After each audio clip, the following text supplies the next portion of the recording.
This is Michael Hale from Red Zone Radio, and we've got breaking developments coming in this morning. Multiple emergency bulletins are circulating across the country about what authorities are calling something unclear, something they're still trying to understand. And I know some of you are already typing "they're lying," and some of you are typing "end times," and a few of you are typing "finally." Just listen. We're going to handle this the old-fashioned way. Slow. Verify what we can, say what we know, admit what we don't. People woke up and chose chaos. My feed looks like somebody kicked over a beehive. It's early. Everyone's half awake. Everyone's got a phone. That's a dangerous combination. But it's not just internet noise. It's multiple bulletins, multiple states, and a clip of the president that's getting chopped into little pieces and sent around like trading cards. That clip is getting edited by strangers in sweatpants. Let's not let strangers in sweatpants set the national mood. You're saying it's nothing? I'm saying it might be nothing. Or it might be something that gets exaggerated into 10 different somethings. Right now, what we have is vague wording. Federal activity. Temporary adjustments. Information to follow. That's it. We're the station people keep on when they don't trust TV, so we can't shrug this off like it's a weather balloon. We're not shrugging. We're grounding. You can be serious without being hysterical. You can be concerned without turning it into a campfire story. Okay, then let's tell them what we actually have, start to finish, not the remix. Exactly. First, time check. It's just after sunrise in New York. The city's waking up, commuters are moving, and across the country people are seeing the same bulletins hit their phones, their news tickers, their local radio. We've got reports from the Midwest, the Southwest, the West Coast, and here in the Northeast. Mostly the same language. And the language is weird. Weird is a fair word. Here's the simplest version. Multiple agencies are acknowledging temporary restrictions around sensitive federal sites. That can mean a lot of things. People are hearing one phrase, though. They keep sending it to us. Yeah, I'm seeing the texts. We'll get to it. For now, I want to start with the clip that's fueling this, because misinformation thrives in silence. The president's early statement? Right. We received a press pool transcript. Short, controlled remarks. The president says there has been historic misinformation tied to national security, and that clarifying information will be released in stages. That's the full idea. No details, no names, no confirm this, confirm that. Historic misinformation sounds like a fancy way of saying we lied. Politicians don't say we lied unless they're resigning. They say misinformation. They say miscommunication. They say complex. Why say it at all, though? That's what I can't shake. If it's just a routine security matter, why hint at history? Could be a distraction tactic, could be preemptive, could be a way to get ahead of a leak that's already out there. Or it could be part of some bigger agenda that has nothing to do with what the internet thinks it does. You keep saying what the internet thinks, but the internet is pointing to one specific thing. I know. Area 51. Everybody's favorite campfire word. Here's my stance on that at this moment. If you see a trending phrase, and your brain immediately goes to aliens, you might be skipping the boring but likely explanations. People are tagging military bases. People are posting videos of planes turning around. This isn't just aliens, it's panic energy. Panic energy happens when people don't trust institutions. We've been training for this for years. Now, before we take calls, let's do what we do. Let's map what's real. Okay, real. Multiple bulletins. Real. The president's vague statement. Real. People are seeing travel disruptions. Right. And we have early reports of airspace adjustments. That's the most concrete thing so far, which is what makes it scary, because airspace stuff is not the kind of thing they do casually. They do it for storms, disasters, major events, security threats, presidential travel, and military exercises. None of that automatically means the thing everyone wants it to mean. You're trying really hard not to say the word everybody's typing. I'm trying really hard not to be held hostage by a hashtag. Speaking of which, listener texts are coming in fast. Read a few. Let's get a temperature check. All right, we've got, this is a distraction, watch what bill they're passing. Another one, it's Project Bluebeam, open your eyes. Another, if they admit it, they'll control us.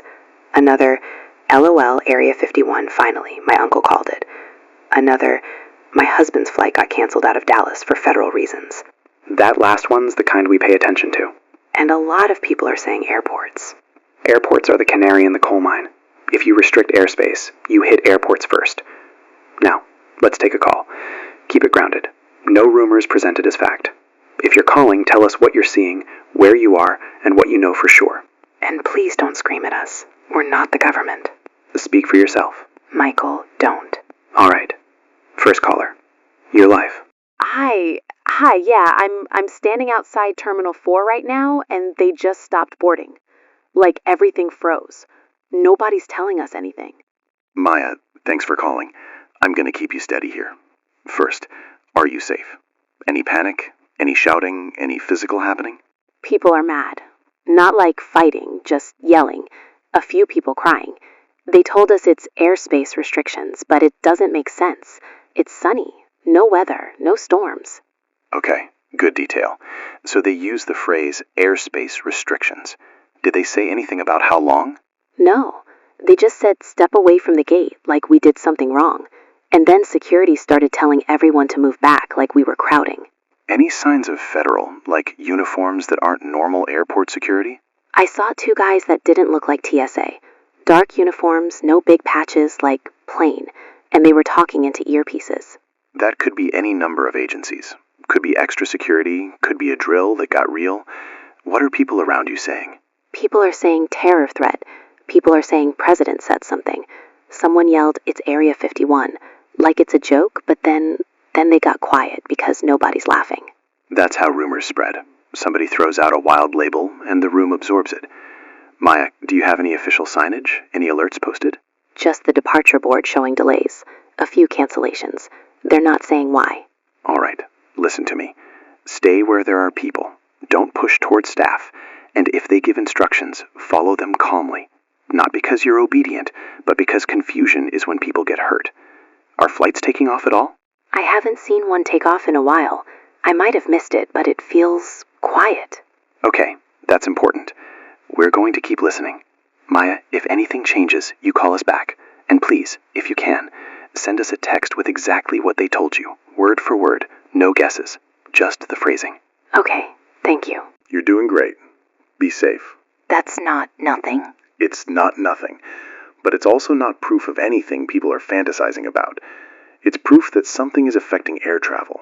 That can be national security, safety, logistics, a threat, or a large-scale exercise. I'm getting more texts. Atlanta, Dallas, Denver. People saying similar things. Federal reasons, airspace, no explanation. That's a pattern. Patterns matter. Panic doesn't. Now, before we take another call, we have one official thing we can read. One. And we're going to read it carefully. Is this one of the emergency bulletins? It's an agency statement that hit the wire. It's short. It basically says, the public may notice temporary changes to standard travel and communications procedures, and that people should await verified information.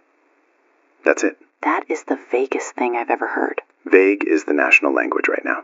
People don't handle vague well. No, they don't. So we have to be better than that. Let's keep the map. Airports, disrupted. Social media, exploding. President, hinting at historic misinformation. That last piece is the gasoline. Because it implies the story is bigger than security. Or it implies the president wants the story to feel bigger than security. You think it's political theater? I think politicians wake up every day and try to control the narrative. That's not a conspiracy. That's the job. Except this time it's not working. The narrative is controlling them. That's a good way to put it. Now, let's take another call in a minute. But first, I want to address the elephant. The anonymous documents. They're everywhere. People are screenshotting, highlighting, circling words like it's a crime board. And most of those are fake. Listen, America has a hobby. Making documents. We're a nation of PDFs. That's painfully true. But here's what we can do responsibly. We can look at what's being claimed without declaring it real. The trending memo people are sending us uses phrases like non-conventional materials, legacy programs, restricted retrieval. That language could be anything. It could be defense tech, it could be spy tech, it could be a hoax written by someone who watched too many documentaries. The phrase non-conventional materials is sticking in people's heads. Because it's designed to. It sounds like science without saying anything scientific. Non-conventional compared to what? Materials like metal, polymer, ceramic? It's vague enough to be spooky. But it's also the kind of phrasing government people actually use when they don't want to be direct. True. Which is why this is a perfect storm. plausible wording in an unverified package. That's how you get national paranoia in under an hour. And the president saying historic misinformation doesn't calm it. No, it validates it emotionally, even if he meant something else. People hear what they want. I'm seeing hashtags. Tell the truth, Area 51 truth, decades of lies, national security lies. And a counter hashtag calling it a distraction. Two realities colliding. That's America now. People don't trust anybody, but they trust their favorite account with a cartoon avatar. The cartoon avatar never betrayed them. You're joking, but it's dark. I'm coping. That's what humans do. Now, let's take another call, different angle. We need national scope. Lines are full. Pick one with direct observation. All right? Next caller. Where are you and what are you seeing? Hey, my name's Ryan. I'm outside St. Louis. I'm a truck driver. We got told to pull off near a way station because the highway ahead is jammed with military vehicles, like convoys. And that's not normal. Ryan, I'm Jenny. I'm going to ask you straightforward questions, okay? First, how close are you to the convoy? Not close. They're moving. State troopers are holding traffic. They're letting some cars through, but trucks are stuck. Did anyone tell you why? They said federal movement. That's all. People on CB are saying it's connected to the president's statement. People are freaking out. Convoys can mean a lot. Disaster response, training, moving equipment. Did you see any markings? National Guard? Army? I saw tan vehicles and some with covers. Hard to tell. I'm not a military guy. But I've been driving 10 years, and I don't see this unless it's a big deal. That's fair. Any aircraft overhead? Helicopters? Anything out of the ordinary? I saw 2 helicopters earlier. Could be normal, but it felt like a lot. And how are people behaving at the stop? It's tense. Guys are smoking. People are calling their families. A dude next to me said he's heading home because something's coming. Rumors spread in traffic. That's human. Ryan, do you have self-service? Are you seeing official alerts? Service is spotty. I got one alert about temporary restrictions near federal sites. Nothing else. Okay. Ryan, listen. Stay calm. Keep your rig safe. Don't try to outsmart the troopers. If they're controlling traffic, there's a reason. If anything changes, if they start turning people around, if you see something you can describe clearly, call us back. Yeah, thanks. Be safe out there. Convoys, airports, vague bulletins. This is starting to feel coordinated. Coordinated but not explained. Which is what scares people. Not the event, the silence. Silence plus the president hinting at history. That's like tossing a match into gasoline. And then walking away saying, don't panic. Yeah. Or getting a note from a producer. Multiple local stations are reporting internet slowdowns. Not outages, but throttling. Throttling this early would be a choice. Or networks overloading. That's the logical explanation. People are refreshing, streaming, calling, uploading. Networks buckle. That's normal in a crisis. Except this isn't a hurricane. There's no visible event. It's like the crisis is the information itself. That's a good line. It's like the crisis is the story. Or the lack of story. Exactly. Now, let's shift into hour 1. Because something changes. The clip evolves. The longer clip hits. The one people claim got taken down? We're not saying taken down. We're saying it became hard to find. Because everything becomes hard to find when everyone looks at once. Here's what we know. A longer version of the president's remarks appears. In it, he hints at decades of misinformation. That phrase is doing damage. Because it suggests something has been hidden for a long time. Or it suggests the president wants you to feel that way. People aren't thinking about motive. They're thinking about meaning. Right. Meaning is emotional. Motive is rational. In fear, people pick emotional. I've got listeners texting. My dad worked at a base and he's freaking out. Another. My cousin's in the Air Force and he won't answer. Another. They told us to leave the terminal. That last one matches Maya. That's confirmation of disruption, at least. We need a recurring voice. Someone inside airport operations. That's the center of the early chaos. We do have one caller trying to get through. Baggage handler, male. Says he's at a major airport. According to your rule, Jenny, that's yours. Put him on. You're live. Hey, yeah, name's Eric. I work baggage at a major airport. I'm not saying which one because I don't want problems. but we just got told to stop operations and leave certain areas. And then federal guys came in. Not TSA, not local police. Federal. Eric, I'm Jenny. I hear the stress in your voice. I'm going to ask you simple questions. First, are you safe right now? I'm outside. Yeah, we're in a group. Supervisors told us not to talk to media, but people are talking anyway. What did they say the reason was? They didn't. They just said security protocol, like that covers everything. And then they started moving us away from certain doors and certain baggage areas. Did you hear any specific phrases? Airspace, restricted zone, federal site. I heard restricted, and I heard one of the federal guys say, do not engage. Like we were going to engage with what? Bags? You heard do not engage out loud. Yes, and it freaked me out, because that's not normal airport language. That's important. Now, Eric, did you see anything that made you think there was an immediate threat? Anything suspicious? No bombs, no smoke, nothing like that. It's just the vibe, like everyone's waiting for instructions they aren't getting. Are flights still moving? Some, but it's slowing down, like it's choking. They're holding planes. People are yelling. And you said federal takeover. Are they controlling staff movement? Yeah, they're telling people where to stand, where not to go, and our bosses are just obeying. Okay, Eric, listen carefully. I'm not asking you to break rules or get yourself fired, but if you can, without putting yourself at risk, text us any exact phrases you heard. Don't paraphrase. Exact words help. I can do that. One more question. Are coworkers connecting this to the president's statement? Yes. Everyone's saying this is connected. Nobody knows how, but they're saying it. Okay. Eric, stay safe. Stay with your group. Don't wander. If things escalate, if they start clearing the whole airport, call back if you can. All right. Thank you. Do not engage at an airport. That's the kind of phrase that messes with people. Because it implies there's something you could engage with. Or it implies there's a scenario in their manual, and that scenario is not public. And that's exactly why people spiral. Which brings us to the second hour. Something doesn't line up. The president's longer clip implies decades of misinformation. Anonymous documents trend. Airports see federal presence. Police scanners mention do not engage. And then one emergency announcement hits, telling everyone to remain calm while providing no explanation. That's basically telling Americans, don't ask questions. Which has historically gone very well. Concerned, read the emergency announcement. People deserve to hear what's actually being said. All right, this is the second official thing we'll read this hour. It's short.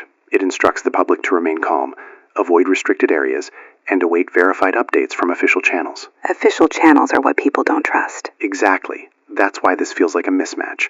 The government is speaking like it's 1995. The public is reacting like it's right now. And the gap gets filled with fear. We're getting notes.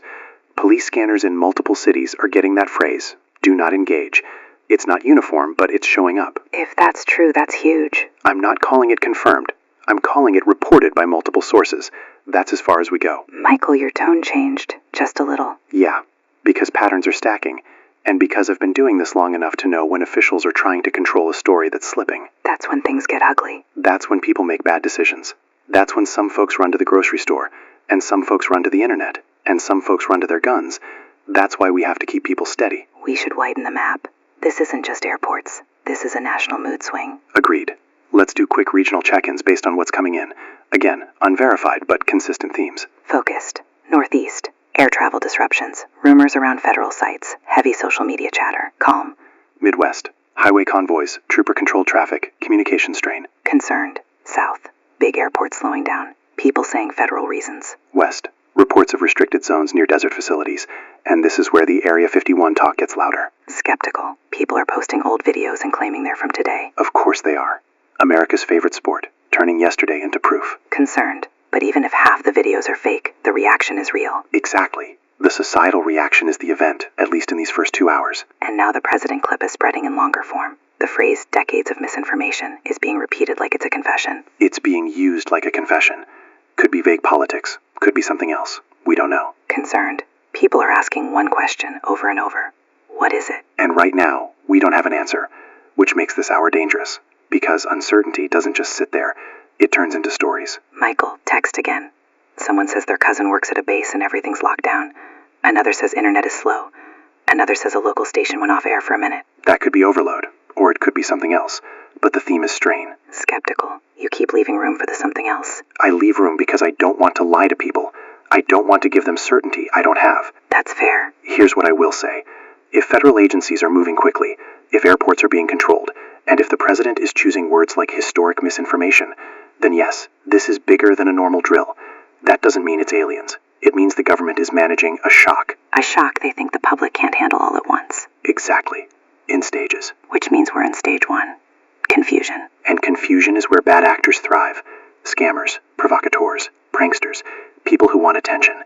So if you're listening right now, do one thing for me.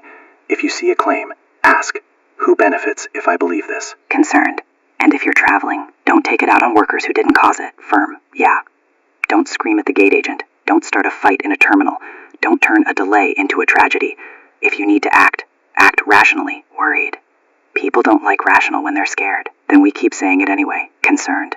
What's next? Calm. What's next is hour 2. And in hour 2, the anonymous documents spread wider. The phrase non-conventional materials starts popping up.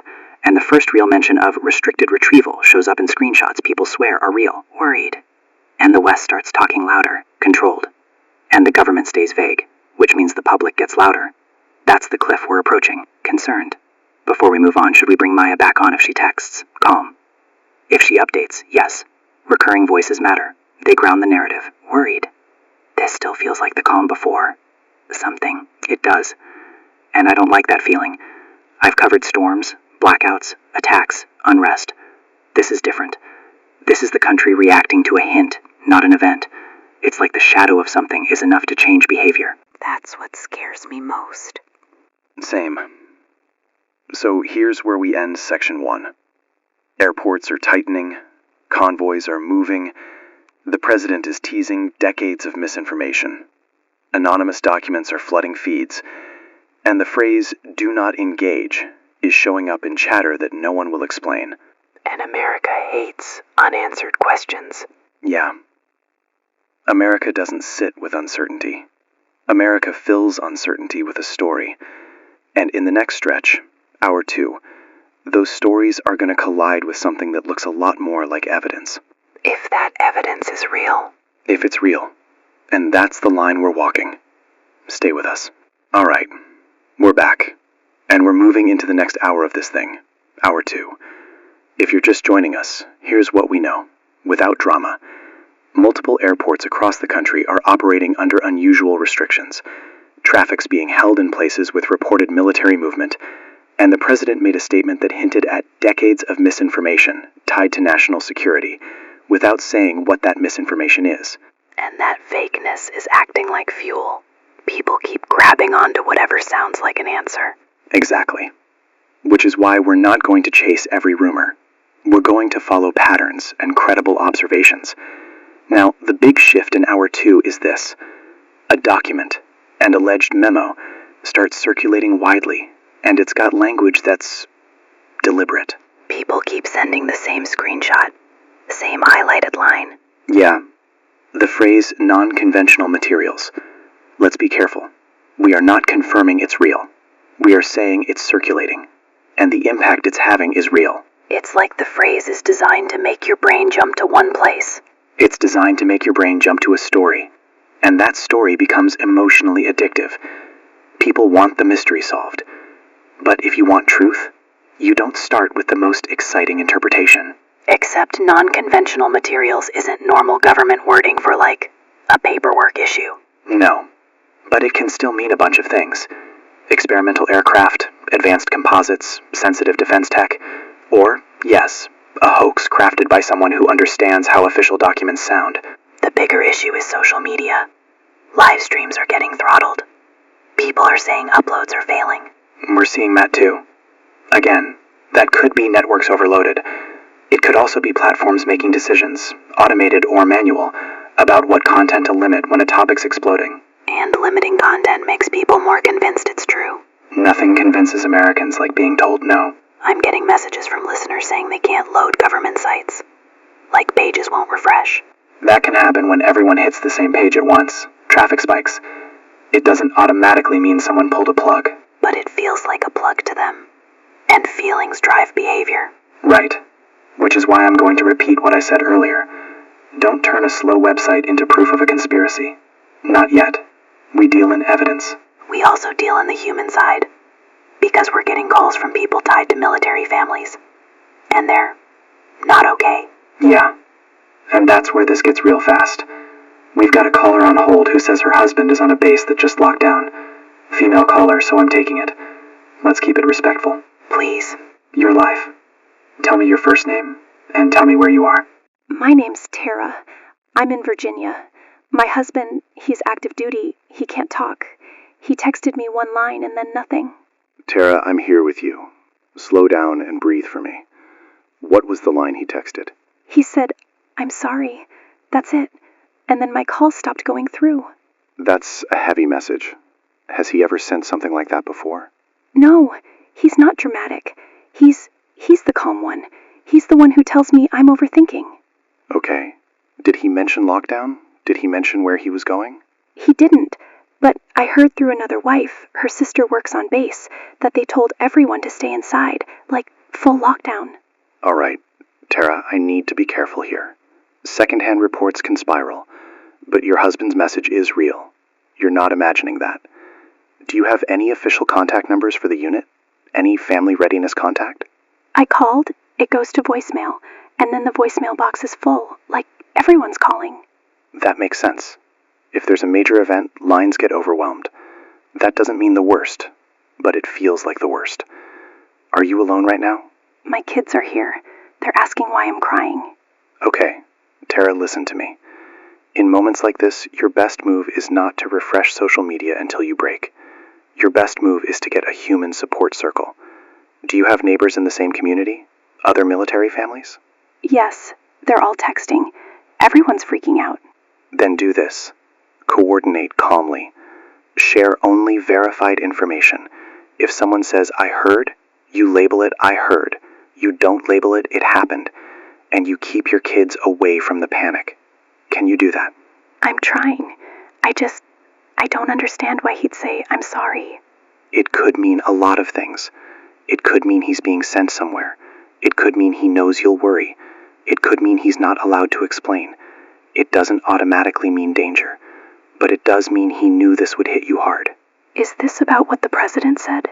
I don't know. I can't tell you that. What I can tell you is you're not the only family hearing radio silence right now. We're getting multiple reports from different states. So, something is happening. Something is happening, yes, but the shape of it isn't clear yet. Tara, if you get any official message, an automated update, a verified call us back if you can, and please, take care of yourself. Eat something, drink water. It sounds stupid, but it helps your brain not collapse. Okay, thank you. You're not alone. That's the kind of call that changes the temperature in the room. Yeah, because that's a real person. Not a screenshot. Not a hashtag. A real person. In Virginia, whose life just got pulled into whatever this is. And it's not one family. I'm seeing texts. My brother's guard unit got activated. My cousin can't talk. Base is locked down. Which fits your part 3 beats. Lockdowns. Leaks. Throttling. Markets starting to dip. That's the next piece.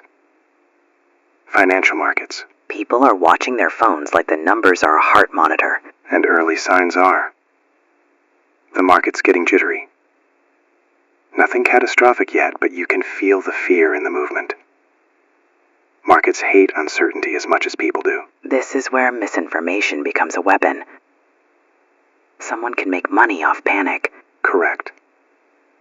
So if you're listening, don't let a stranger with a loud voice make you blow up your life. We also have careful wording, from emergency management that people should avoid restricted zones. That's our first official announcement for this section. And we're only doing one more, Max. This one is simple. Avoid restricted zones near sensitive federal sites. That's not dramatic, but it's telling. It's telling because it implies people are trying to go there. Americans love a road trip when they think they're not supposed to. People keep sending the same line. Area 51. They're talking like it's a destination. And this is important. We are not the ones saying it first. We're seeing it from callers and social chatter. That matters. Because if you say it on air, it turns into radio confirmed it. Exactly. We are not confirming anything. We are reporting that the public is using that phrase. And we're also seeing people mention unknown technology in materials. Which brings us to the alleged memo again. We can't verify it, but we can talk about how it's affecting behavior. People are treating it like proof. And then the platform's throttling videos becomes proof too. Yeah. And now we're moving into hour 3, where the tone shifts again. Because there's contradiction in official messaging. This is where the government starts tripping over itself. Right. A Pentagon spokesperson goes out and uses phrasing that doesn't match the White House. And when institutions contradict each other, the public hears one thing: chaos at the top. Even if it's just miscommunication, the effect is the same. No, we're going to keep this fair. There are reasons different agencies phrase things differently. But when the president says historic misinformation, and the Pentagon says something like standard national security protocols, that mismatch becomes suspicious to the average person. Because it sounds like someone's trying to minimize. Or contain. Or hide. We don't leap. We observe. But I'm not going to pretend it looks clean. It doesn't. We've got a clip circulating, an interview clip, from a former official. They're implying recovered technology, not stating it outright. Implying. That's the key word. Implying. People imply things when they want attention without responsibility. True. But sometimes people imply things because they're scared of consequences. Also true. Either way, it adds to the storm. And now we're getting internet outage reports. Not just slow, actual out, concerned. Multiple cities.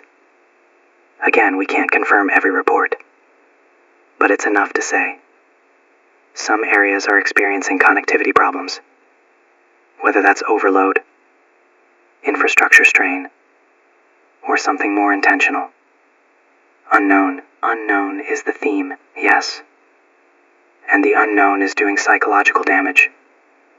We're getting reports of fights breaking out at gas stations. Not everywhere, but enough. People are reacting to a fear of scarcity. That's how America behaves when it thinks it might lose control. It's also how humans behave anywhere. But yes, we're seeing it here. We need an on-the-ground voice from out west. Your Part 4 includes Nevada, military convoys, highway shut, armed escorts. We have a caller from Nevada holding. We'll take it carefully. Male caller, so Jenny handles. Put him through. You're live. Yeah, hi. My name's Luis. I'm outside Rachel, Nevada. You know, near the desert roads. The highway shut down. I've never seen it like this. Luis, I'm Jenny. Take one breath for me. Tell me what you're seeing with your own eyes. There's a line of vehicles. Military, I think. Some are unmarked. There are armed escorts. They turned people around. Like, go back. No discussion. Are you close enough to see insignia? National Guard? Army? I can't tell. That's the thing. It's like they don't want it obvious. And people are recording, but uploads keep failing. Everyone's yelling that it's censorship. Okay. That matches other reports of throttling. Did you hear any official explanation? Any trooper? Any sign? A trooper told a guy, federal operation. That's all. And then someone said the president is telling the truth about Area 51. Let me stop you there. Did any officer say Area 51 to you directly? No, that's just people talking. People are excited and scared at the same time. That's important. Crowd talk spreads fast. Luis, are people trying to push past the closure? Yeah, some idiots. A guy in a truck tried to go around. They stopped him quick. Nobody got shot or anything, but they were serious. Good. Listen to me. Do not try to bypass anything. If there's a federal operation, you don't want to be the person who turns a mystery into a tragedy. I'm not trying. I'm trying to understand. My whole town is buzzing. People are saying this is the big one, like the reveal. I hear you. But right now, we only have confirmed pieces. Road closure, convoy activity, restricted access. The meaning is not confirmed. If you get an official statement, or if you see something clearly describable, call back. Okay, please don't hang up. It feels like nobody's telling us anything. We're here. You're not alone.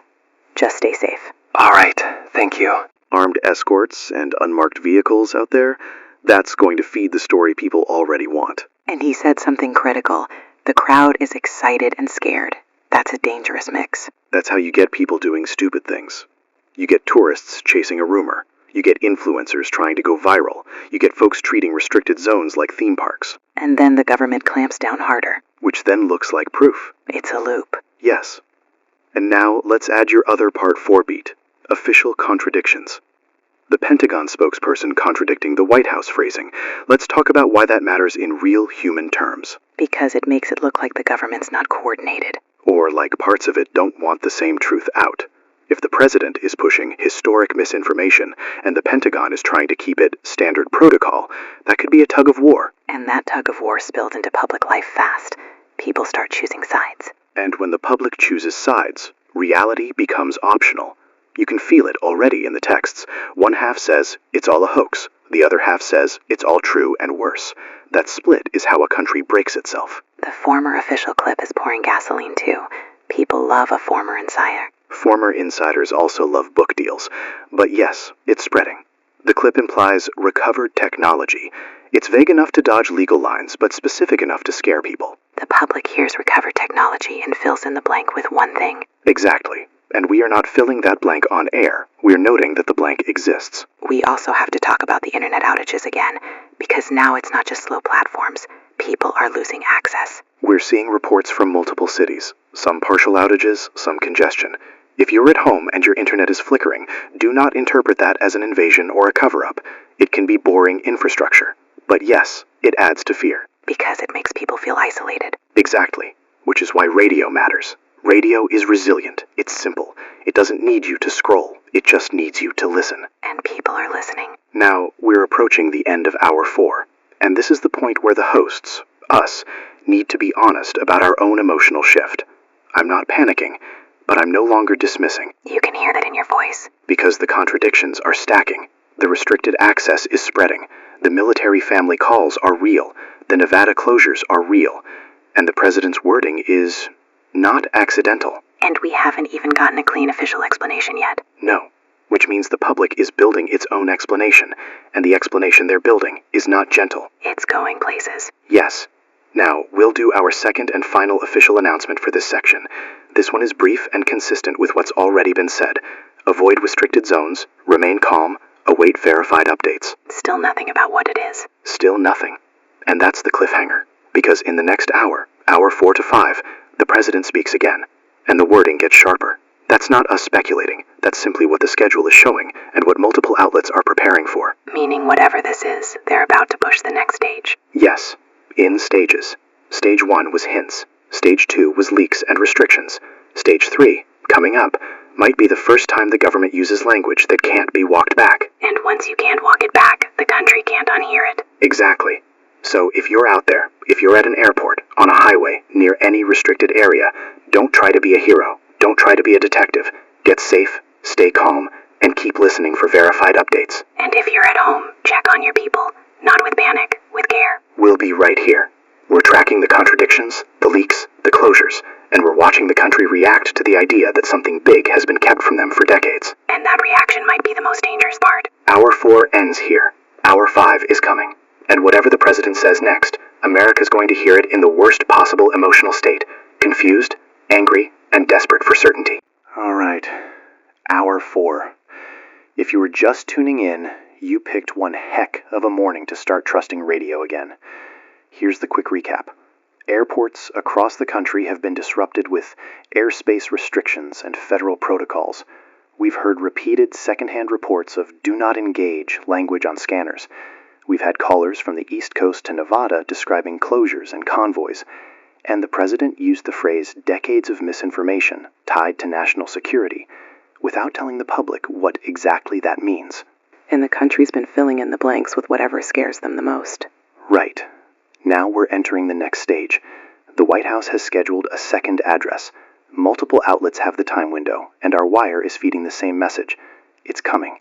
And we need to prepare listeners for this. Whatever the president says next is going to hit an America that's already running hot. People didn't sleep. People drove to airports. People pulled their kids out of school. People are sitting in parking lots refreshing their feeds like it's going to give them comfort. And comfort isn't coming from a screen right now. It might not come at all. We're going to do what we can. Keep you informed, keep you steady, and keep this grounded. Now before the president speaks, let's take a quick pulse from across the country. Markets are dipping harder. Some systems are slowing.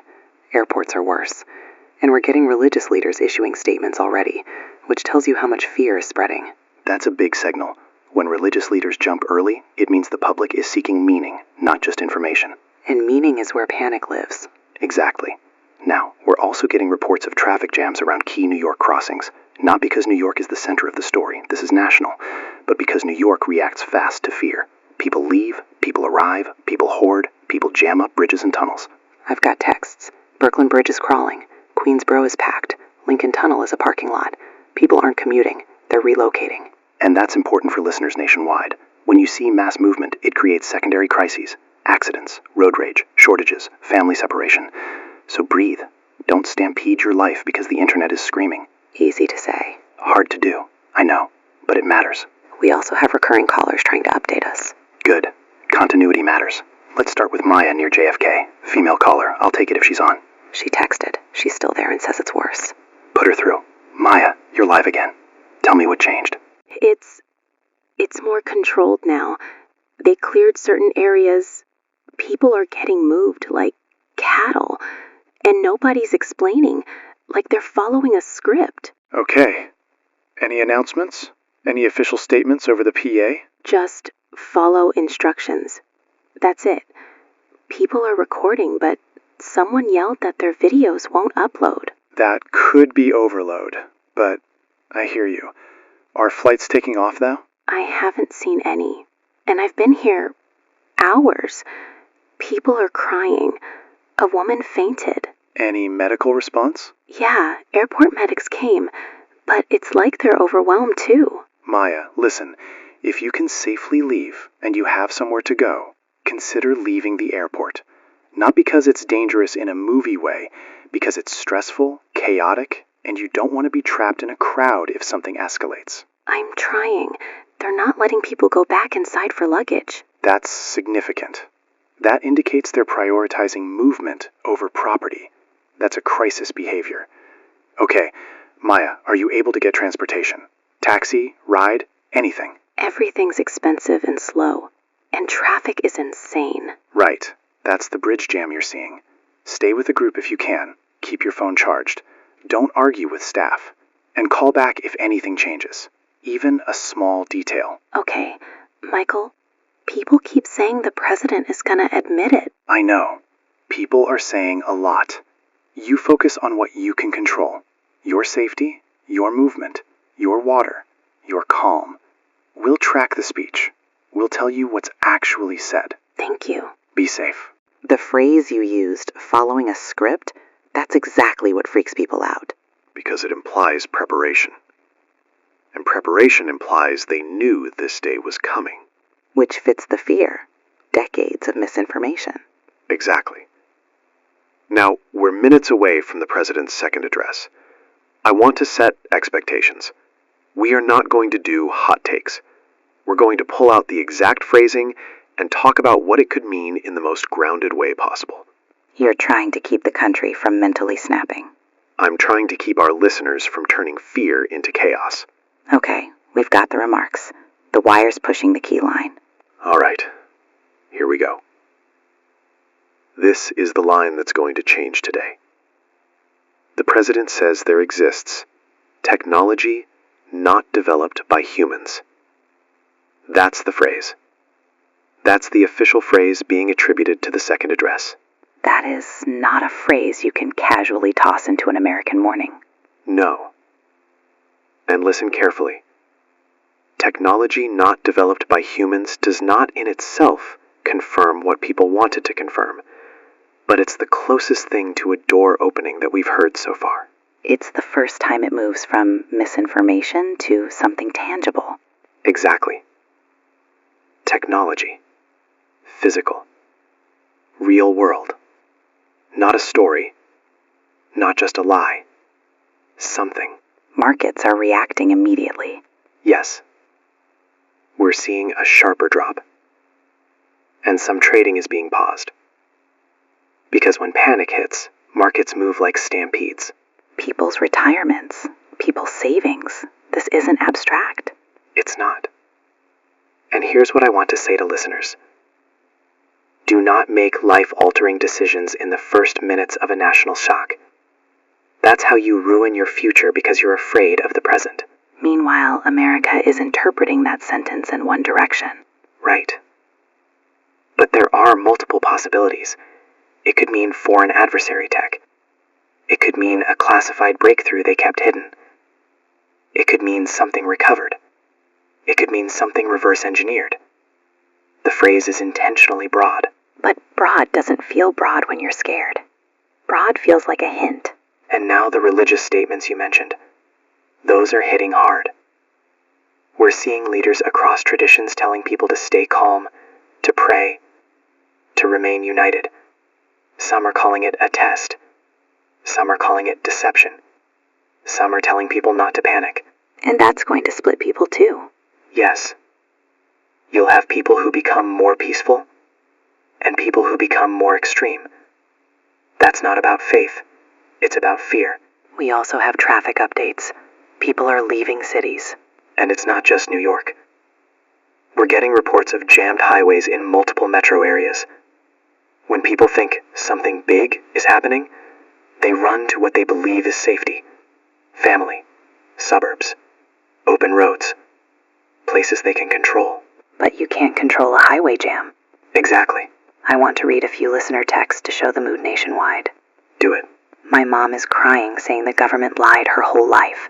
My coworker says it's China and we're under attack. My pastor says stay home and pray. My brother is buying ammo. My wife wants to drive to her parents right now. Are we safe? Why aren't they telling us everything? That's the spectrum. Fear, anger, denial, action, and the big question, are we safe? And here's the honest answer. We don't know what safe means until we know what the thing is. And we still don't. No. We have a phrase. Technology not developed by humans. That's a sentence with weight, but without detail. The station is getting overwhelmed too. Our lines are packed. The staff looks stressed. Yeah.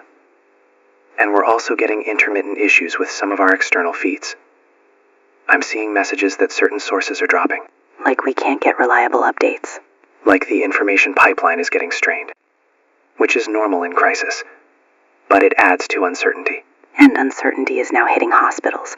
We have early reports of panic-related injuries, fainting, falls, hyperventilation, car accidents, people hurting each other at stores. That's what I meant earlier. Secondary crises. People get hurt not because something attacked them, but because fear makes them reckless. We should take a hospital-related call if we have one. We do. Female caller claiming she's an ER nurse in the Midwest. I'll take it. You're live. First name only. Where are you? Nina. I'm in Ohio. I'm an ER nurse. We're getting slammed. And it's not what people think.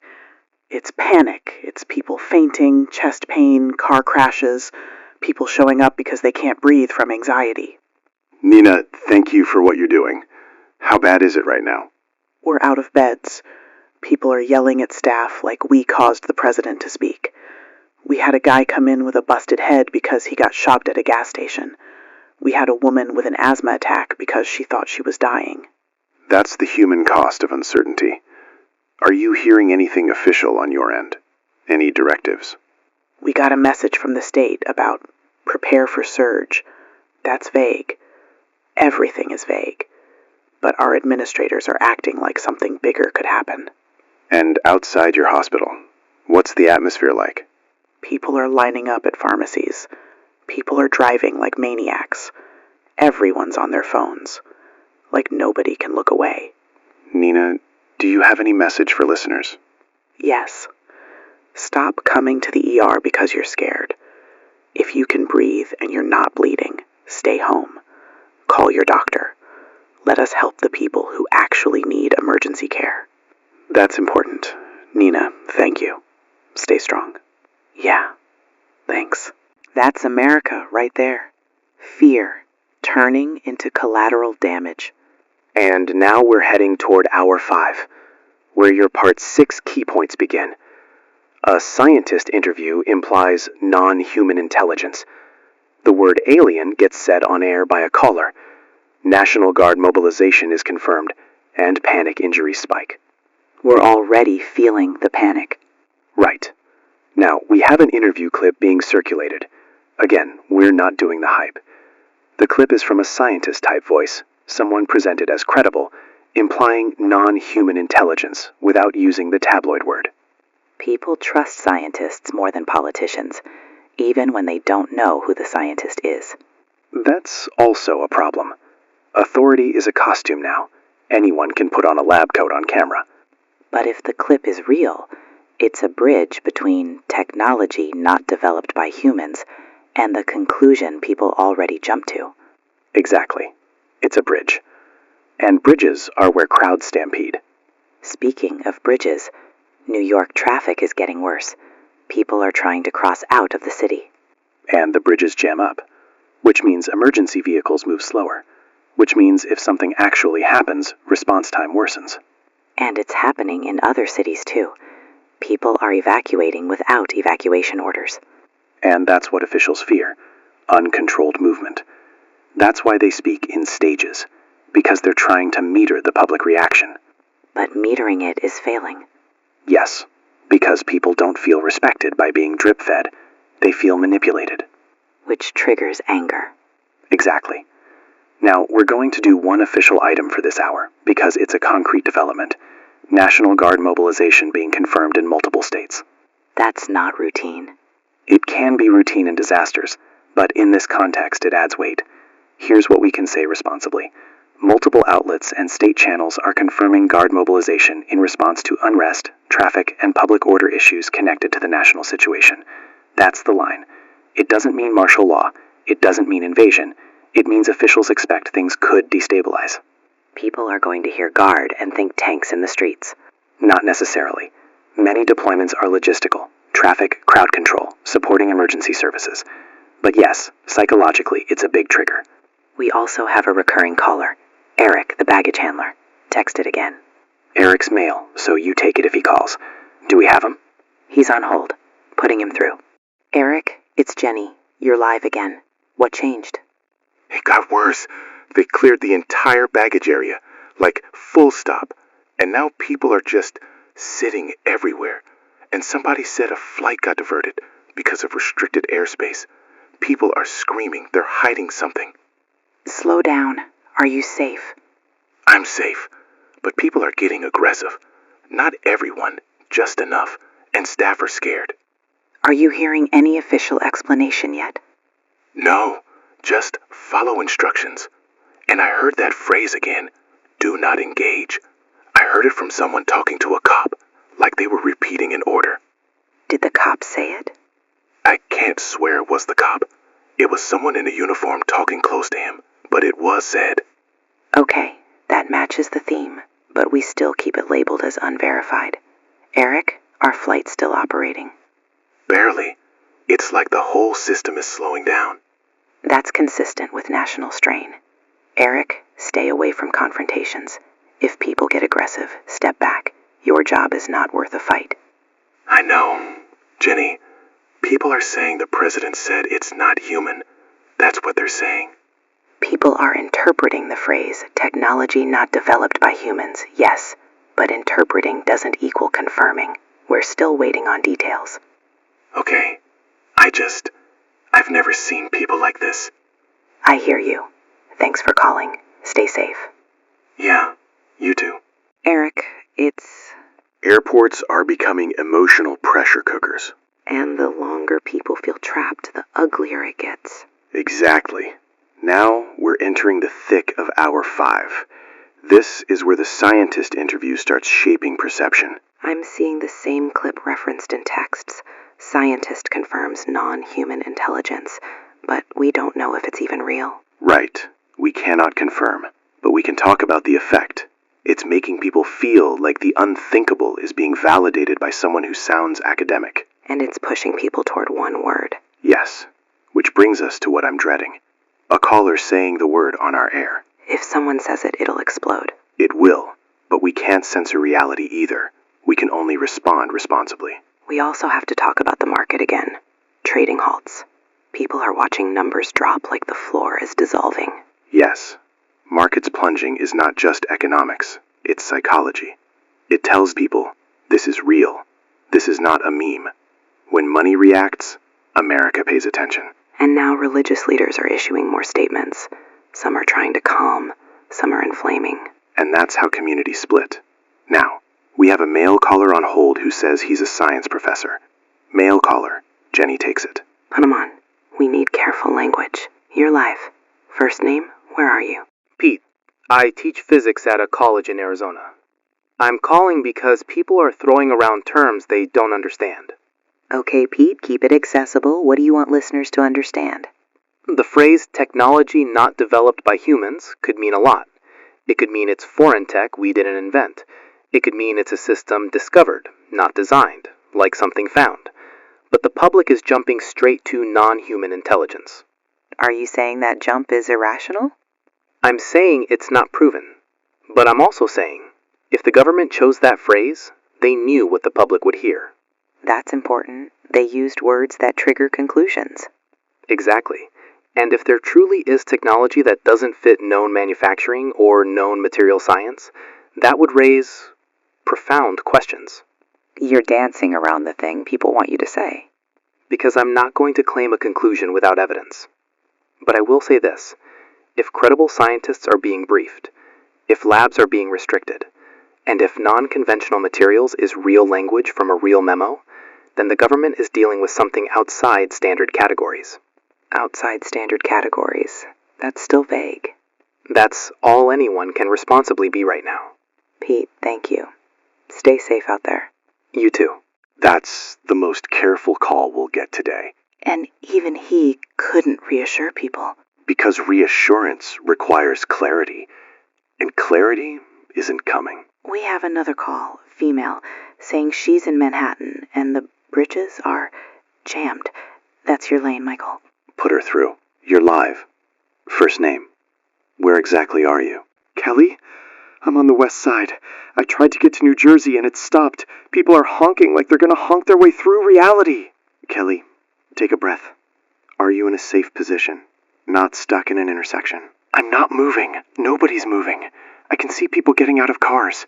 Someone's yelling that the government is lying and we need to get out. Okay. This is exactly what we warned about. Self-evacuations without orders. Kelly, do you have a destination? My sister in Jersey. I don't want to be in the city if something happens. I hear you. But leaving in panic can be more dangerous than staying calm. If you're already stuck, your best move is to not escalate. Keep your doors locked if people are acting aggressive. Keep distance. Don't engage with yelling strangers. People are saying the president admitted it's aliens. No, that is not what was said. What was said is technology not developed by humans. That's a big statement, but it is not the same as people's rumors. Do you understand? Yes. I'm sorry, everyone's saying stuff. You don't need to apologize. You're human. Here's what you do. Conserve fuel. Keep your phone charged. And if traffic doesn't move, consider staying put until you have a safer plan. The worst thing is weaving through chaos. Okay. Thank you. Stay safe, Kelly. Rumor is spreading fast. The president admitted aliens. And it's wrong, but it's emotionally satisfying, so it spreads. And now we're at the moment your Part 6 promised. Someone's going to say the word on air. We can't stop people from saying it. We can only handle it responsibly. If it happens, we correct the framing. We have a caller, male, who says he's outside a hospital and it's chaos. I'll take it. You're live. First name, where are you? Jamal, I'm in Maryland. I drove my aunt to the hospital because she couldn't breathe. Panic attack. And it's packed. People are yelling. Someone broke a window. Cops are here. Jamal, are you safe right now? I'm safe, but it's getting ugly. People are saying the government's hiding aliens, and that's why the internet's slow and the guard is coming. Okay, listen to me. That's a rumor chain. We do have confirmation that some guard units are mobilizing in response to public disorder and strain. We do not have official confirmation of what people are yelling. Do you understand the difference? I get it, but it's like people don't care about the difference anymore. That's true. How's your aunt? She's sitting in the car. I didn't even want to bring her inside because it's so chaotic. That's a hard decision. If she's stable and breathing, keeping her calm in the car might be safer than throwing her into that crowd. But if she worsens, you need care. Do you have a nurse line you can call? Any triage staff outside? There's a nurse trying to calm people, but she's getting screamed at. Don't scream at staff. People are terrified, but that's not an excuse. Jamal, if you can, step away from the crowd, stay in a safer spot, and keep your aunt calm. If you hear an official instruction, follow it. Jenny, is it aliens? Jamal, I'm not confirming that. No official source has used that word in a confirmed way. What we have is a phrase about technology not developed by humans, and a nation reacting with fear. That's the truth we can responsibly say. Okay, I'm sorry. Everyone's losing it. I know. You're doing the right thing taking care of your aunt. Stay safe. Thank you. That question is going to keep coming. And the next caller might not even ask. They might just say it. Which is where we hold the line. We don't endorse rumors. We don't inflame. We don't mock fear. We guide. The staff is telling me we're having trouble with external feeds again. I'm feeling it. Updates are getting delayed. It's like the information world is clogged. People are going to interpret that as censorship again. And we keep telling them, overload is a real thing. Infrastructure strain is real. Not everything is a shadow operation. Except now there's an emergency alert. A national level alert is being reported by listeners. Okay, this is our second and final official announcement for this section. If you received an emergency alert, it instructs people to remain calm, limit travel near restricted zones, and await official updates. That's the content being widely reported. Again, no details, but the existence of the alert is a big psychological marker. Once people get a big alert, their brains flip into disaster mode. Exactly. And now, here it is. We have a caller on the line, female, who's crying and demanding we say it. Female caller means I handle. Michael, be careful. Always. You're live. First name. Where are you? The country is beginning to say the word, even if officials won't. And that's what your Part 6 beat is. The word no one wanted. It's not the government saying it first. It's the public. We still haven't had a caller actually say it on our air as a declaration, just as rumor. It's coming. I have a male caller on hold who says he was at a barber shop and someone screamed it, and people ran into the street. I'll take it, but... Take it. We need the social temperature. You're live. First name. Where are you? Marcus. Atlanta suburbs. I was at a barber shop, and the TV was on, and somebody yelled, "They're aliens!" And everybody started arguing, like screaming. One guy punched another guy. People ran outside like the street was safer. Marcus, are you safe now? I'm safe. I left. I'm in my car. Okay, what did you actually see on TV? Not what people said. What did you see? Just the president saying something about technology not made by humans? That's what I heard. And then the scrolling text was like breaking, and everybody lost their mind. That's important. You heard the same phrase we did, and people immediately translated it into the most extreme conclusion. Because what else would it be? It could be several things, but here's what matters. People are fighting each other over an interpretation. That's the real danger right now. Jenny, I'm telling you, people are losing it. I believe you. Stay away from crowds. Don't engage with aggressive people. Check on your family. Keep your phone charged. That's the practical stuff. All right. Thank you for calling. There it is. The word is entering the public bloodstream. And now we're at the end of hour 6. We've hit your beats. Shock statement, markets plunging, religious leaders reacting, bridges jammed, station feeds unstable, hospital panic injuries, guard mobilization, emergency alert, and public increasingly saying the word we're not confirming. Here's our closing for this section. America has crossed a psychological threshold. Once the president says technology not developed by humans, it stops being a fringe story. It becomes a national identity crisis. People are asking, what else did they lie about? And when a country stops trusting its institutions, every rumor becomes plausible. And once everything feels plausible, people act like anything could happen. Exactly. Hour 6 ends with panic rising, systems straining, and the public saying the word out loud even while officials refuse to. In the next section, hours 6 to 8, power flickers, communications get throttled harder, fear-driven violence escalates, and we move from what is happening to how do we survive what it's doing to us. And the station has to decide how long we can keep doing this. We're still here. For now. Stay with us. Hour 6. If you've been with us since sunrise, you can feel the shift. This morning started with vague bulletins and jokes about political theater. Then the president used a phrase that bent the whole country's spine. Technology not developed by humans.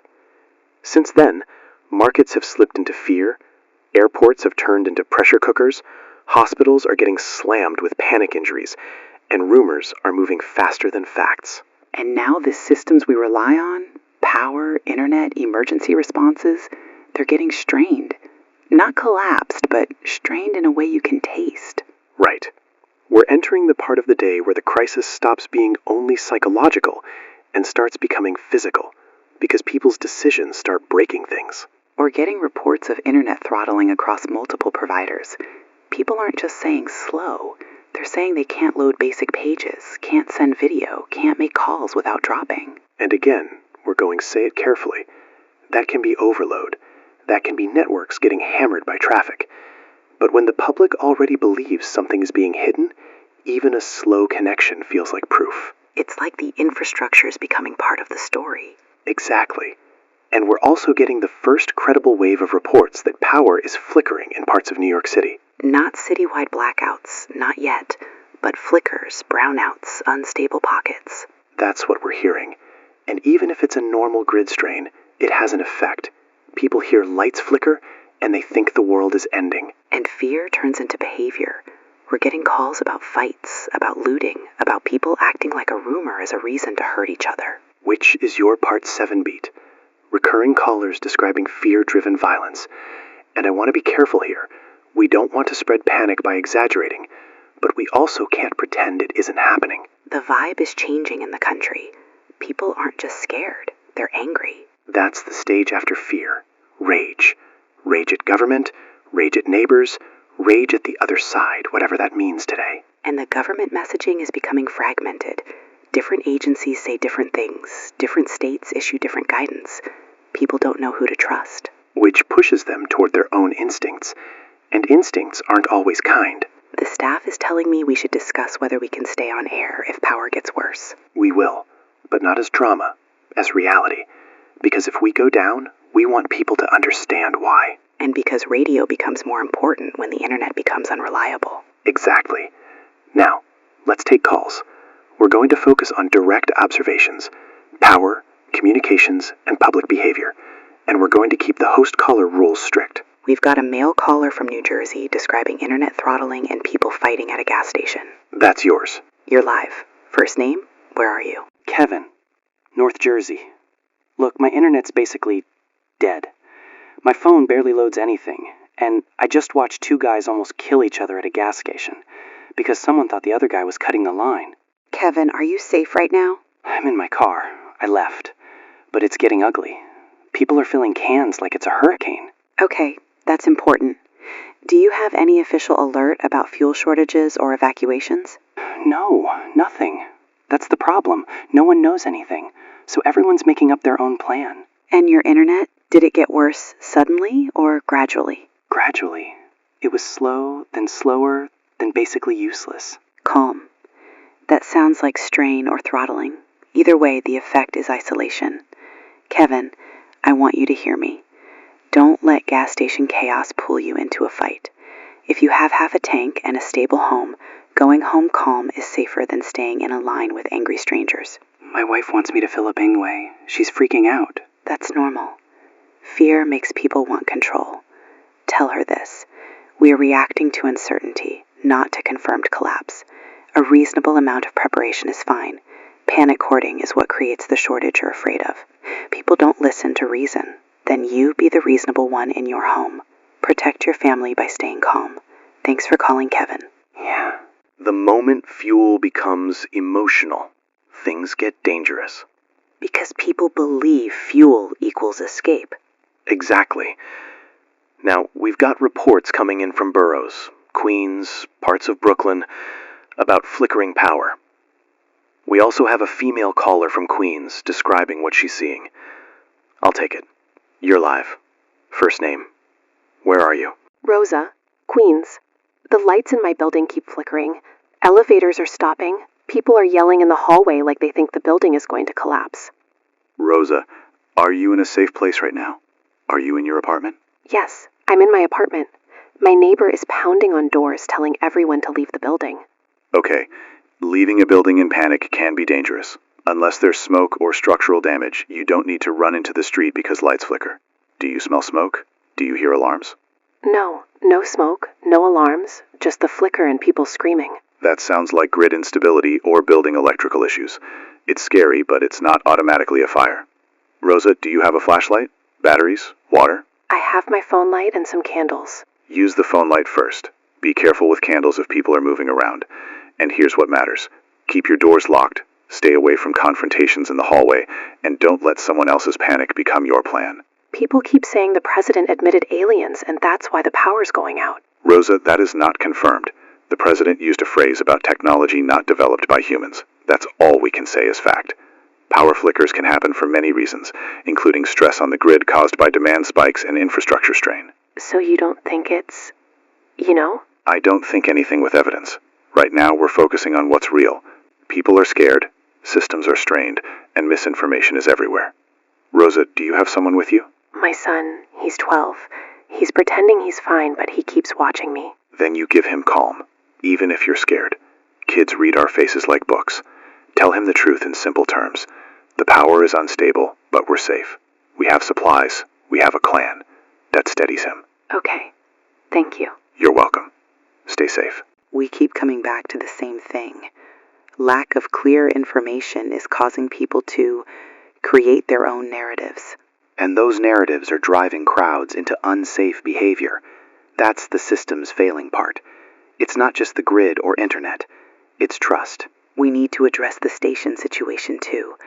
Staff conversations, personal struggles. People are scared in this building. Yeah, let's be honest with listeners in a way that doesn't become a meltdown. We're a team. We're working. We're also human. I've got a producer telling me their spouse is trying to leave the city and can't. Another staffer's mom is stuck at an airport. That's the personal cost. And it's spreading everywhere, because America is connected by family lines. Do we keep going if the power becomes unstable here? As long as we can. But we plan.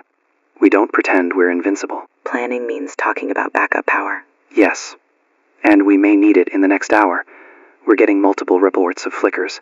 If it worsens, we use backup. And that's another psychological marker. If listeners hear backup power, they'll think collapse. Better they hear the truth than silence.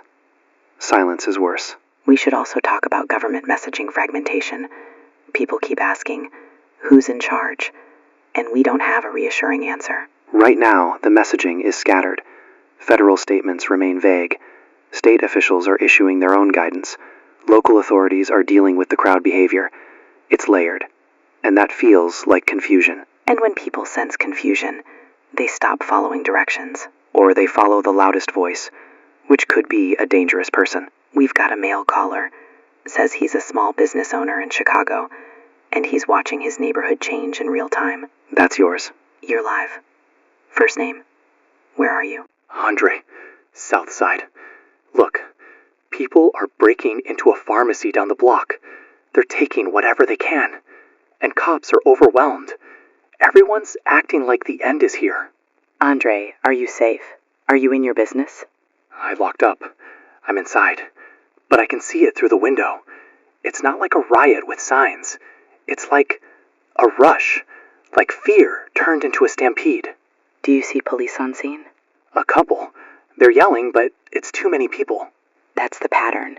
When crowds believe scarcity is coming, they create scarcity. Andre, do you have family with you? My cousin. We're just trying to decide if we should leave. Leaving in panic can put you in more danger.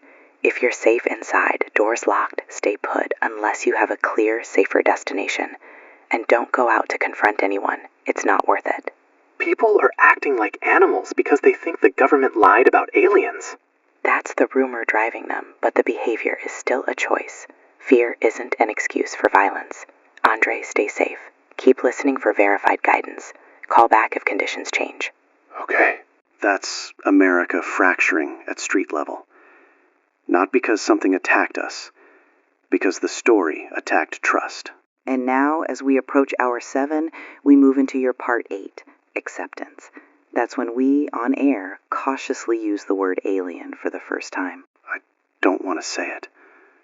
Not because I'm afraid of the word, because words become weapons. But refusing to say it doesn't stop people from thinking it. It might even make it worse. True. We need a measured approach. The word is already out in the public. If we use it, we do it as a label people are using, not as a confirmed fact. Because the public will treat any mention as validation. Exactly.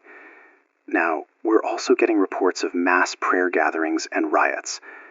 That combination is unsettling. It's like the country is splitting into two instincts, sacred and violent. And sometimes those two collide. We've got listener text describing big gatherings outside churches, mosques, temples, people praying, singing, shouting, and in other places, people smashing windows. That's what happens when society experiences a meaning crisis.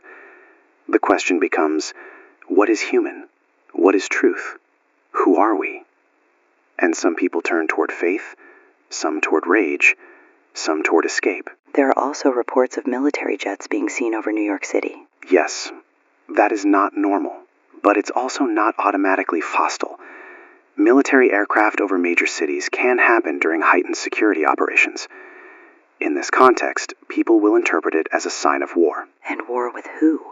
That's the terrifying part.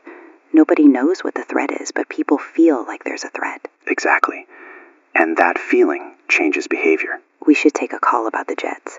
We have a female caller from Harlem describing what she sees. I'll take it. You're live. First name? Where are you? Shauna, Harlem. I'm on my fire escape. There are jets, like loud jets going over the city. People are pointing. My neighbor is crying. Shauna, are you safe? Any immediate danger? Any instructions from authorities? No instructions, just people yelling. Some are saying they're here. Some are saying it's the military. Okay. Jets overhead can mean heightened security. It can mean patrols. It can mean officials are trying to control airspace because of disruptions. It does not automatically mean an attack. But why now? Because the country is tense. And when the public is tense, officials move assets. It's a show of readiness, sometimes reassurance, sometimes control. What matters is, do not run into the street, do not crowd rooftops, do not create accidents while staring at the sky. People are saying the word. They're saying aliens, out loud. Shauna, I'm going to address that carefully. People are saying alien because the president's wording created a vacuum and the public filled it. We are not confirming that word as fact. We are acknowledging it's being used. My kids are scared. Keep them inside. Give them a task, something normal. Food, water, a game. Kids need routine more than answers. You can tell them this.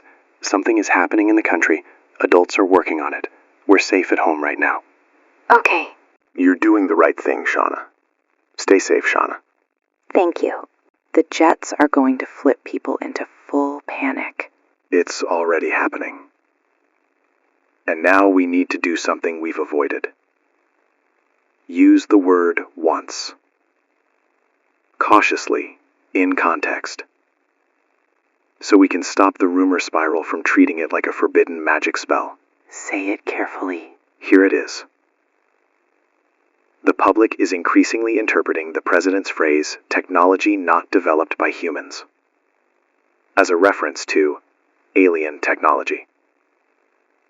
That is the interpretation, not an official confirmation. But it's the word being used in homes, in streets, in airports, in churches, and in fights at gas stations. And once it's that widespread, it becomes a social reality, even if it's not confirmed.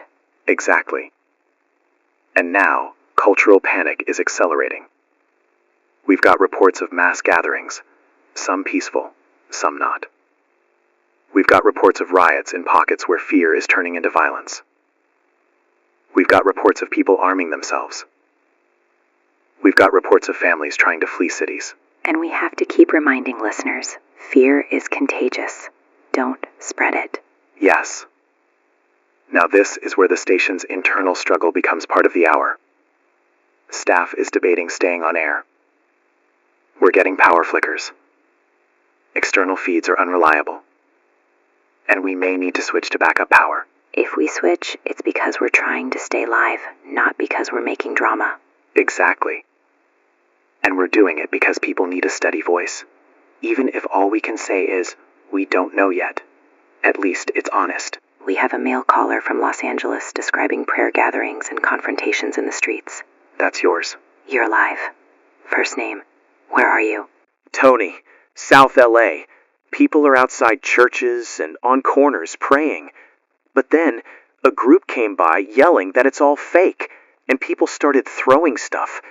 It's like everyone's nerves are exposed. Tony, are you safe? Are you at home? I'm on my porch. I went back inside because it got heated. That's smart. When crowds get emotionally charged, you don't stand in the middle of it. You remove yourself. Do you see police presence?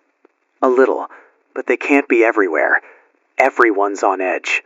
That's the problem. When fear is nationwide, no agency can contain it locally. Tony, what are people saying there? What's the main rumor? They're saying the president admitted aliens. They're saying the military's gonna lock everything down. They're saying the internet is being controlled. It's like every theory is happening at once. That's what uncertainty does. It becomes a magnet for every fear people already had. Tony, stay inside if crowds are forming. Check on neighbors if it's safe. Keep your phone charged. Keep a calm plan. My little sister asked me if God is mad at us. Softly. Tell her this. Scary news doesn't mean punishment. It means adults are confused and scared too. Kids need reassurance, not theology debates in the middle of panic. Yeah. Okay. Thanks. Stay safe, Tony. That's nationwide. Fear in every accent. We're at the point where the country is psychologically accepting the possibility of something non-human, even without official confirmation. And now we need to do our single official announcement for this hour, because we're hearing some local authorities issuing guidance about staying indoors and avoiding large crowds in areas where tensions are flaring. Keep it limited and clear. Here it is. Local authorities in multiple regions are urging people to avoid large crowds near restricted areas and to remain calm, stay informed through verified channels, and prioritize safety. That's the guidance.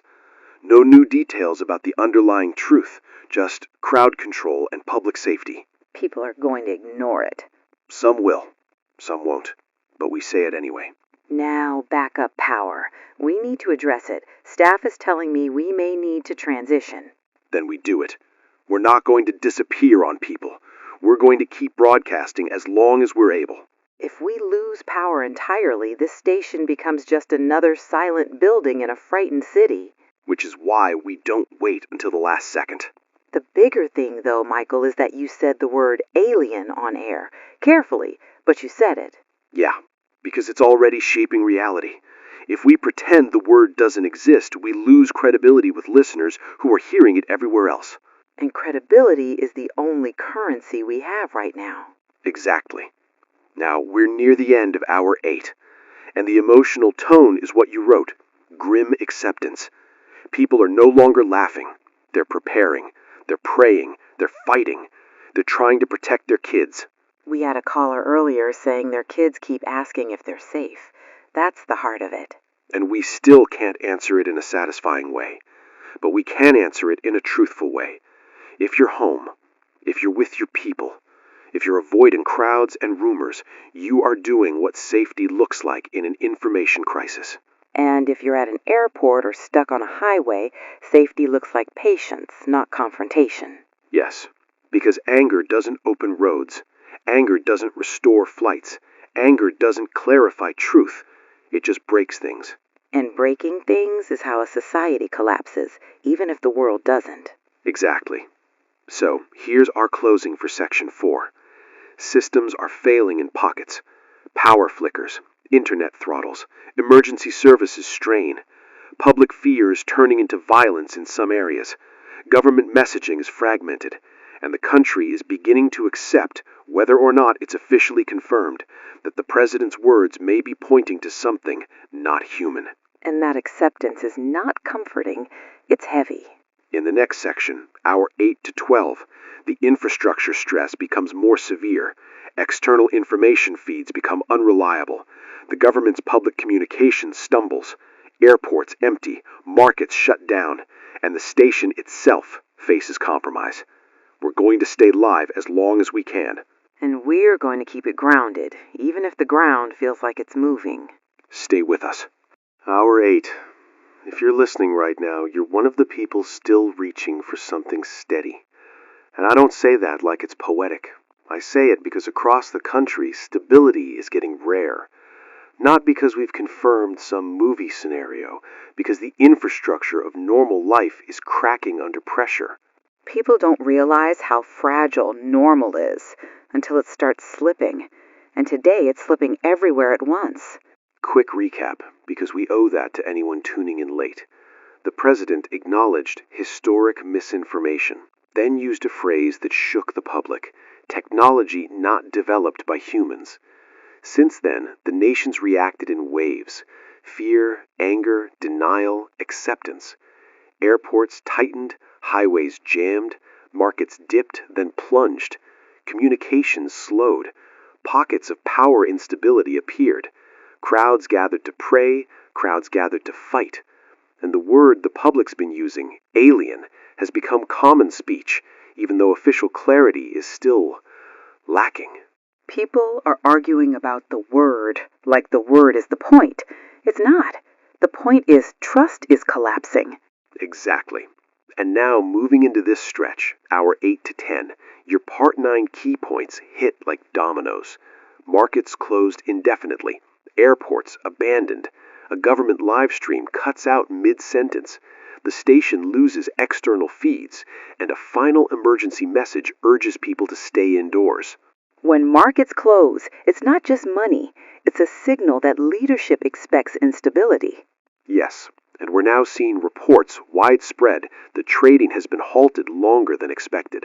Not a normal pause, something that looks like officials are trying to prevent a free fall. That's going to terrify people with savings. It already is.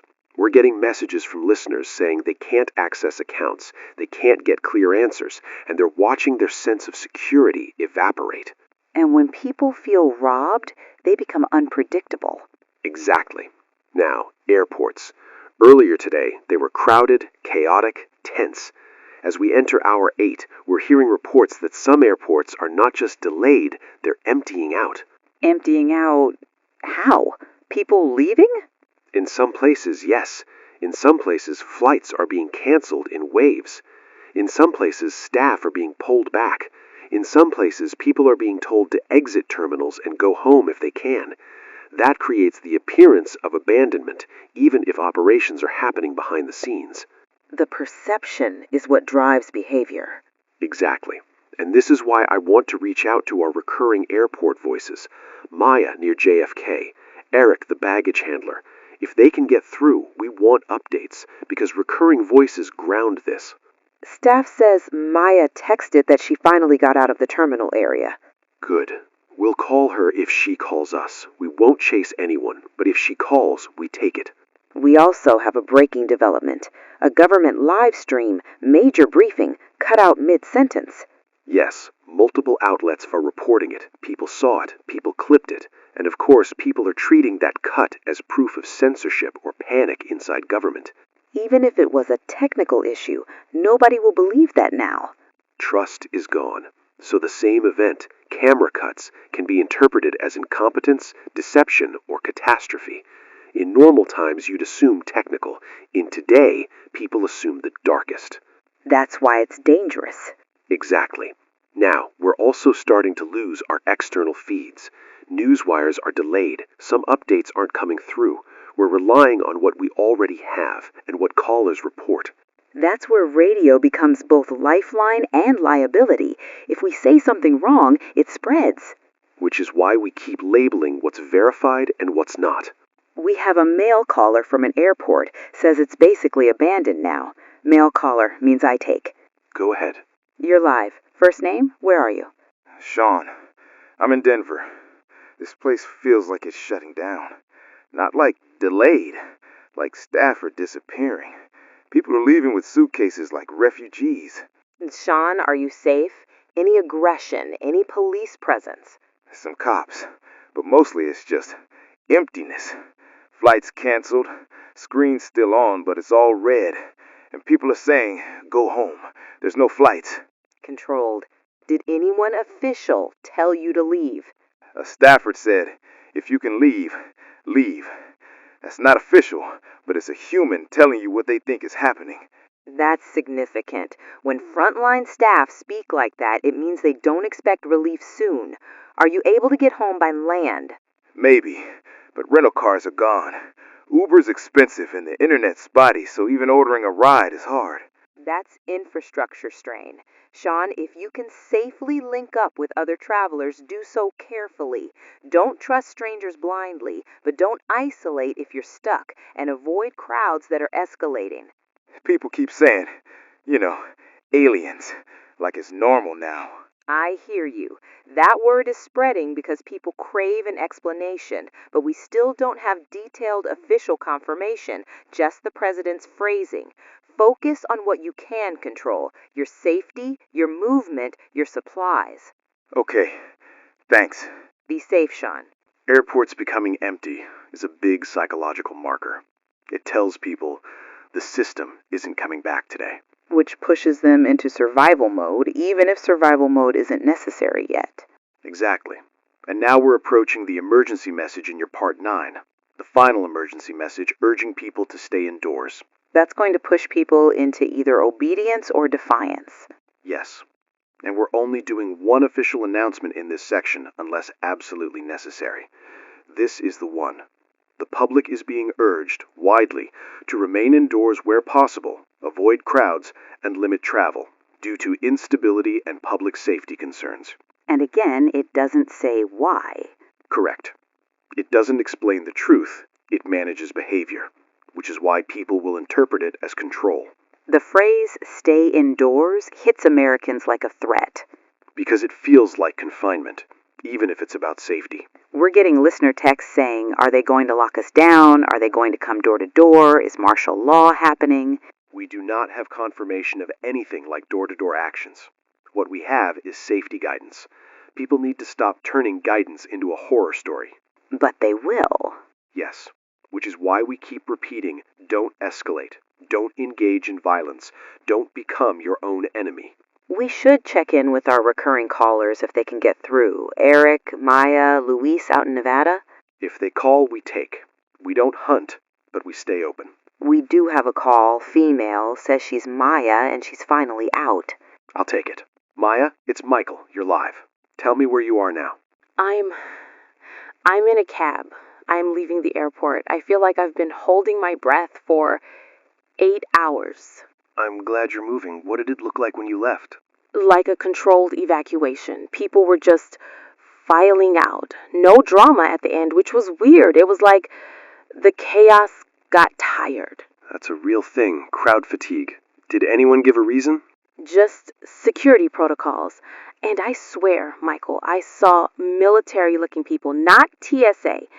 And the weird part is, no one was explaining anything. They were just doing. Controlled. Did you see any sign of danger? Anything that looked like an immediate threat?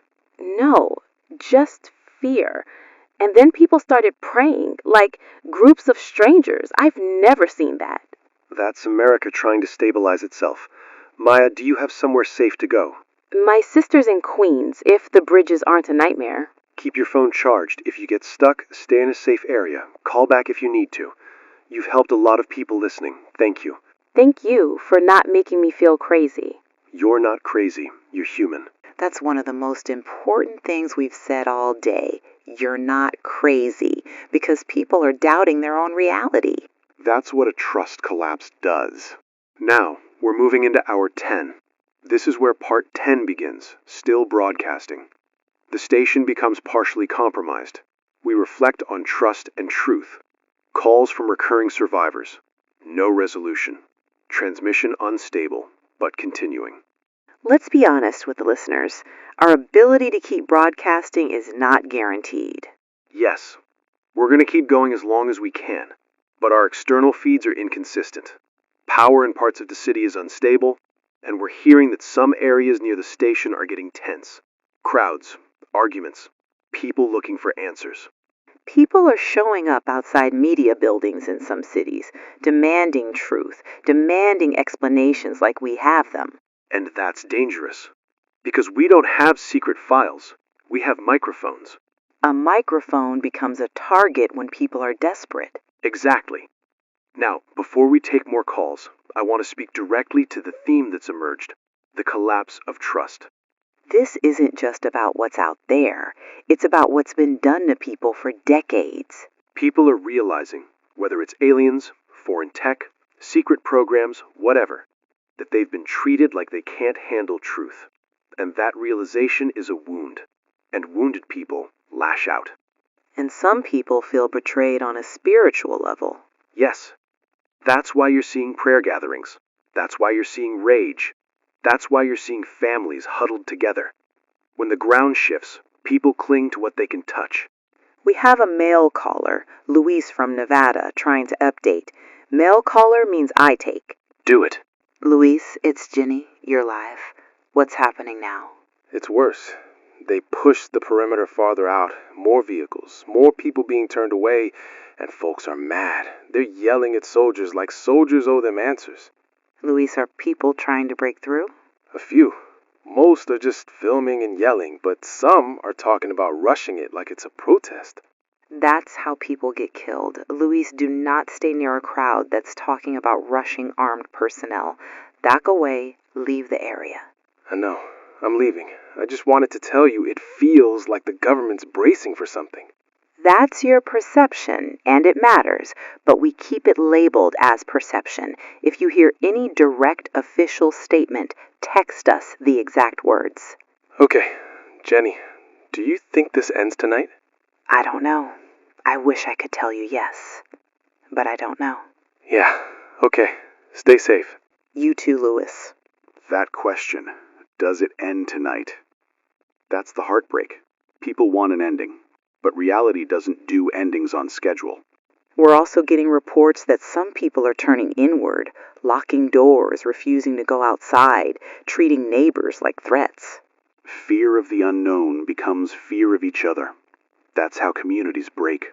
And now, station compromise. We need to talk about it without melodrama. We're hearing something from staff. Yes, we've got staff reporting increasing agitation outside, people shouting. We're also dealing with internal issues, fatigue, stress, and the fact that we've been talking for hours. My throat hurts, my head hurts, my hands feel cold. Same. And that's part of the story too. Human limits. But we keep going because people are scared. Yes. Now, final caller sequence. We need one more recurring voice besides Louis and Maya. Let's see if Eric can get through again. He texted that he finally left the airport. He's male, so I take if he calls. If he's on, take him. Eric, it's Jenny. You're live. Where are you now? I'm home. I left. They basically told us operations were done. People were sleeping on the floor. Then they started clearing it out like they wanted it empty. Did anyone explain why? No. Just security. But Jenny, everyone there believed it was aliens.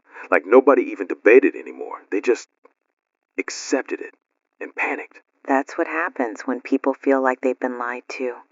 They believe the most extreme story because it explains the emotion. My wife wants to leave town. Do you have a safer place to go? Maybe her parents. But the highways are a mess. Then don't jump into the mess just to feel like you're doing something.